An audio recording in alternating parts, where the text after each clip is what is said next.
ஏய் எதுக்குடி 1000 ரூபா? என்ன எக்ஸாமா? அதுக்கு தான் சீக்கிரம் கிளம்புறியா? எக்ஸாமா? ஒரு ஆர்ட்ஸ் காலேஜ் ஸ்டூடெண்ட் கிட்ட காலங்காத்தால ஏஞ்சி கிளம்பி வீக்கெண்ட் அதுமா வெளியில போனா அவனுக்கு ஒரே காரணம் தான்.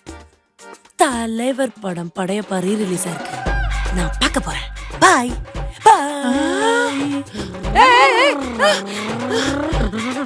ஐயோ கடவுளே, கஷ்டப்பட்டு ஆர்ட்ஸ் காலேஜ்ல சேர்த்துனா படிக்க போவான்னு பார்த்தா படையப்பா ரீ-ரிலீஸ் பார்க்க போறாளே இவள.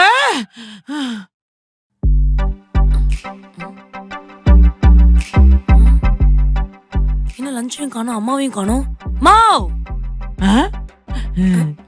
மா, சீக்கிரம் டிஃபனை பேக் பண்ணுமா, காலேஜுக்கு டைம் ஆயிடுச்சு. சாரி அர்ச்சனா, நீ சீக்கிரமா போகணும்னு சொன்னதே நான் மறந்துட்டேன். இன்னைக்கு ஒரு நாள் கேண்டீன்ல சாப்பிட்டு அட்ஜஸ்ட் பண்ணிக்குவேன். தாயாடி நீங்களா? தாயா பெத்த பொண்ணை வெளியே சாப்பிட்டுக்க சொல்ற? நான் சமைச்சு வைக்கும் போது நீ தெருவுல போய் தின்ட்டு வருவல்ல, அப்ப உனக்கு தோணல? நான் ஒண்ணு கேட்கவா? சுத்தி இந்த அவ்வளோ காலேஜ் இருக்கும் போது 40 கிலோமீட்டருக்கு அந்த இருக்கிற காலேஜ்ல என்ன ஏமா சேர்த்த? What is the reason? அதுவா, அந்த காலேஜ்ல தான் 100% பிளேஸ்மெண்ட் கேரண்டின்னு சொன்னாங்க. அதனாலதான் அவ்வளவு தூரம் கொண்டு போய் சேர்த்தனேன். யாருடி இன்ஜினியரிங் படிச்சா 100% பிளேஸ்மெண்ட் கேரண்டிடுன்னு சொன்னா? அதெல்லாம் ஆரம்பிக்கும் போதே அழிஞ்சு போயிடுச்சு. எத்தனை படத்துல காட்டுறாங்க, பாத்துமா நீ இன்னும் திருந்தல? ஆமா, நீ என்ன படிச்ச? நானும் இன்ஜினியரிங் தான். ஏன் அரியர்ஸ் எதுவும் வச்சியா? கல்யாணம் பண்ணி வச்சிட்டாங்கன்னா? சே அதெல்லாம் கிடையாது. நான் விஐபி தனுஷ் சார் மாதிரி படிச்ச படிப்புக்கு வேலை கிடைக்கட்டும்னு வெயிட் பண்ணேன்.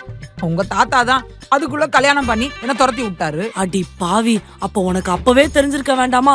நீ படிச்ச காலத்திலேயே உனக்கு வேலை இல்லையே, நான் படிக்கிற காலத்துல எப்படி வேலை இருக்கும்? கொஞ்சமாவது யோசிச்சியா? அப்ப எங்க காலேஜ்ல 100% பிளேஸ்மெண்ட்னு போடவே இல்லையடி. எந்த காலேஜ்ல படிச்ச நீ? நீ படிக்கிற காலேஜ்ல தான். ஓடி பாவி, பாலகணத்துல தள்ளி விட்டா பாவி. இவளுக்கு வேலை கிடைக்கலன்னு எனக்கும் வேலை கிடைக்க விடாம பண்ணிட்டான். என் பேரு படையப்பா, என்னோட அழகான நடையப்பா. நில்லு. என்னடி மனசுல நினைச்சுக்கிட்டு இருக்க? காலேஜுக்கு அடிக்கடி கட்டடிக்கிறியாமா? வாழ்க்கையில முன்னேறலாமா முன்னேற வேண்டாமான்னு யோசிக்க மாட்டியா? வாழ்க்கையில முன்னேறதெல்லாம் நான் காலேஜ் முடிக்கும் போது முடிவு எடுத்துப்பேன். ஆமா, நான் வேற ஒரு கோர்ஸ் தானே படிக்கிறேன்னு சொன்னேன். நீ தானே உன் சொந்தக்காரன் சொல்றான் பந்தக்காரன் சொல்றான்னு இந்த கோர்ஸ் எடுக்க வச்ச. எனக்கு பிடிக்காத கோர்ஸ் எடுக்க வச்சுட்டு படினா எப்படி படிப்பாங்க? ஹேய், எதிர்த்து விட்டு சதீஷ பாருடி. 12th முடிக்கும் முன்னே சிஏ சேர்ந்துட்டான். சிஏ படிக்கிறதுக்கு முன்னாடி பிகாம் போட்டுட்டான். அவன் மட்டும் சிஏ முடிக்கிட்டும் பணம் கொட்டோ கொட்டுன்னு கொட்ட போகுதுடி.